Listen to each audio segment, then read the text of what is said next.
Sejam bem-vindos para mais um vídeo. Aqui quem fala é a Maraísa, idealizadora do Neuro Feng Shui, e hoje eu vou falar sobre um tema super pedido. Vocês me mandam várias perguntas e esse tema está entre os mais pedidos. Qual é? Mara, me fala sobre os filhos que dividem o quarto. As crianças podem dividir o quarto? Como fica isso de acordo com o Feng Shui? Como fica isso de acordo com o Neuro Feng Shui? Então, eu vou falar a respeito disso e dessa configuração nesse exato momento para vocês. A primeira coisa que a gente precisa perceber é o seguinte: o Neuro Feng Shui, ele não vai falar que existe algo de ruim em relação a dividir o quarto. O Neuro Feng Shui vai falar sobre a composição do quarto, o posicionamento da cama e assim por diante. O Neuro Feng Shui, ele vai falar sobre nossas emoções em relação a estarmos dividindo o ambiente, aos nossos comportamentos, como que o nosso cérebro percebe tudo isso. Então, o Neuro Feng Shui, ele tem um aspecto de emoção, comportamento e experiência do ambiente. E é sobre isso que eu vou explicar para vocês agora. A primeira coisa que você precisa perceber é o seguinte: no processo de divisão do quarto, muitas vezes nós temos que dividir os objetos, nós temos que respeitar o espaço do outro. Muitas vezes a gente quer fazer uma leitura, não podemos fazer naquele momento porque não pode ligar a luz. Muitas vezes a gente quer escutar uma música, não pode. Enfim, existem várias configurações ali. Vamos lá e vamos começar do princípio. Todo quarto representa nosso mundo interno. Todo quarto representa nosso mundo interno. A partir do momento que você tem um quarto que tu tens que dividir com uma outra pessoa, tu tens dificuldades de encontrar esse mundo interno, de experienciar esse mundo interno. Por quê? Porque eu não posso simplesmente colocar tudo aquilo que eu desejo ou experimentar tudo aquilo que eu desejo no ambiente. Porque sim, muitas vezes eu quero escutar uma música, não posso escutar porque meu irmãozinho está estudando. Muitas vezes eu quero dormir mais tarde, não posso dormir porque meu irmão já está dormindo.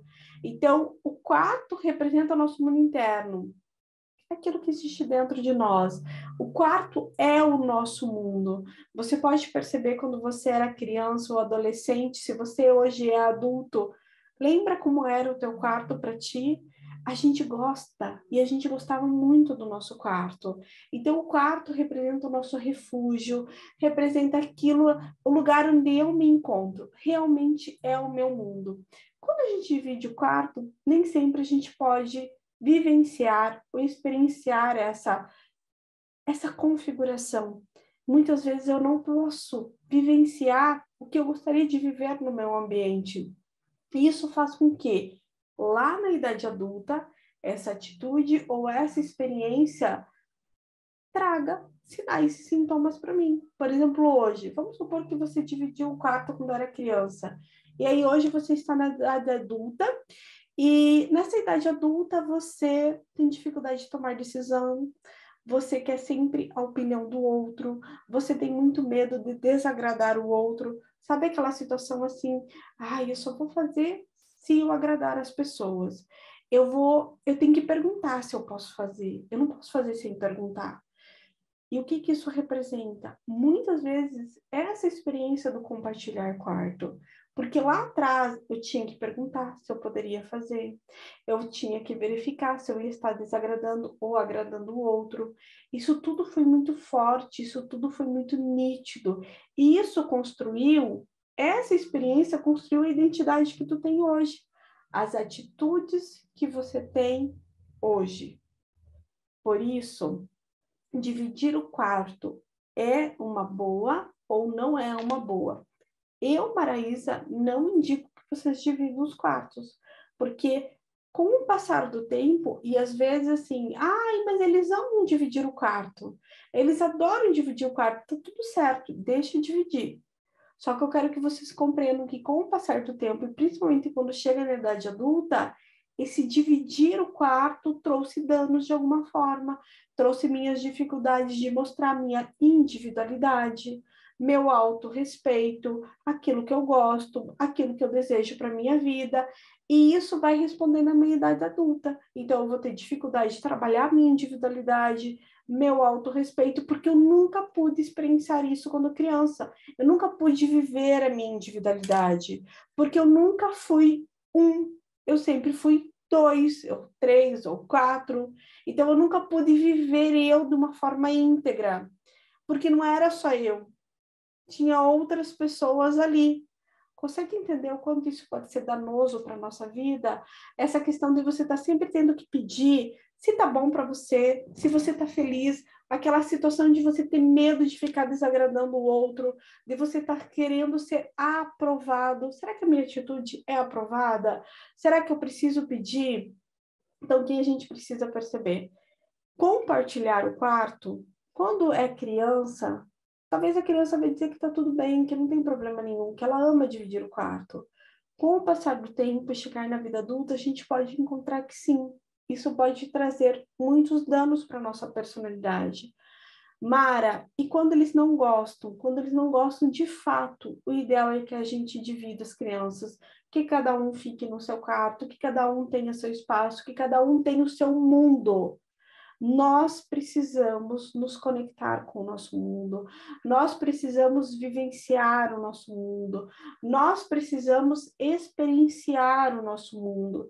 E se eu divido o quarto, eu tenho dificuldade de experienciar esse mundo, eu tenho dificuldade de viver essa experiência da minha individualidade. E hoje a gente vê o quanto é difícil nós trabalharmos a nossa individualidade. A gente está sempre querendo ser aprovado, a gente está sempre querendo que alguém nos ame, que alguém diga sim para a nossa situação, diga sim para a nossa atitude. A gente busca por essa aprovação, a gente busca por um amor, a gente não faz aquilo que a gente gostaria de fazer, a gente faz aquilo que as pessoas falam que seria ideal para a gente fazer. E muitas vezes toda essa configuração começa lá na infância, por a gente não viver a experiência de termos o nosso próprio espaço, termos a nossa própria individualidade. Então, isso é extremamente importante. No caso de gêmeos, que às vezes vocês podem me perguntar, Mari, na situação dos gêmeos, né? Como que fica essa situação? Como fica em relação a eles, essa experiência? Os gêmeos que eu conheço, a grande maioria, eles não conseguem ficar em quartos separados. Eles, diferente deles estarem no mesmo útero ou não, nas mesmas membranas ali ou não de proteção, ele quer estar junto com o irmão, independente de como eles estavam lá no útero da mãe, separados ou juntinhos, independentes. Eles querem estar juntos. Então a gente respeita tudo isso e fica observando as atitudes da criança. Ficamos numa postura observativa em relação a eles, em relação a essa individualidade, porque muitas vezes os gêmeos, quando vão para a escola, os professores observam essa individualidade.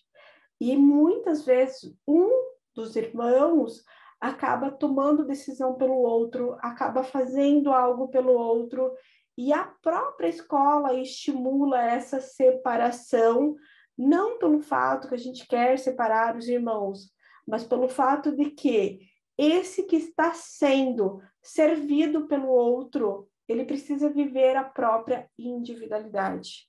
Ele precisa viver a própria experiência, ele precisa aprender a fazer escolhas, senão o outro sempre fica fazendo escolhas para ele.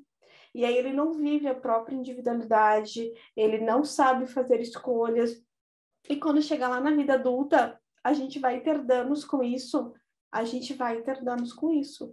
Esse gêmeo, esse irmão gêmeo, ele não consegue fazer escolhas, ele não consegue tomar decisão, ele sempre pede para alguém tomar uma decisão para ele, ou ele simplesmente não toma decisão nenhuma, ou ele simplesmente não causa, né? Não faz nenhum movimento. Então, o que é muito importante a gente perceber, o ideal é que cada um tenha o seu quarto, porque o quarto representa nosso mundo interno. O quarto representa a exposição da nossa individualidade. O quarto representa a exposição das nossas emoções. Você pode observar o quarto dos seus filhos. Cada um tem uma configuração, cada um tem uma forma de organizar seus objetos, de colocar suas peças de decoração. Por quê? Porque ali é o mundo dele, ali é a expressão do que existe dentro dele. Então, o ideal é que cada um tenha o seu quarto? Sim, o ideal é que cada um tenha o seu quarto.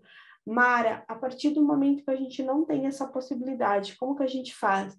Sempre fique numa postura observativa em relação à individualidade dos seus filhos, à tomada de decisão e a ele experienciar o mundo interno dele. Ele precisa viver essa experiência. Pessoas que não vivem essa experiência constroem um buraco na sua vida e lá na frente vão querer se isolar, lá na frente não vão querer se relacionar, porque aqui, de alguma forma, no momento onde ele deveria viver a individualidade dele, ele não conseguiu viver.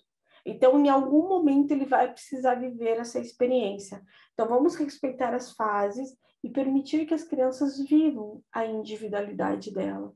É muito necessário. Lembra quando tu tinha o teu quarto, o quanto tu amava ficar no teu quarto, o quanto ele representava o seu mundo, o quanto ele representava teu porto seguro. Agora lembre você que tem um irmão que teve que dividir o quarto. Talvez foi desconfortável para você, talvez não foi desconfortável, mas hoje você percebe que sim, Mara, eu hoje tenho dificuldade com a minha individualidade, eu estou sempre pedindo a opinião das pessoas, eu estou sempre querendo aprovação, eu estou sempre deixando de fazer para mim para fazer pelo outro. Percebe o quanto a gente traz essas experiências. Então, o ideal é que sim, que cada um tenha o seu quarto, viva no seu próprio mundo e trabalhe a sua própria individualidade. Conta para mim, você gostou desse vídeo? Foi útil para você? Compartilha com as pessoas que você ama. Vai lá no meu Insta, comece a se conectar comigo por lá, tem muito conteúdo lá. O meu Insta é doutora.dra.maraísafaria. Vai lá no meu canal no YouTube, se inscreve, toca o sininho para você ser avisado sempre que tiver vídeo novo. Vai ser incrível nós construirmos juntos toda essa consciência do quanto os ambientes interferem e controlam a nossa vida, as nossas emoções e os nossos comportamentos. Até o próximo vídeo. Tchau, tchau!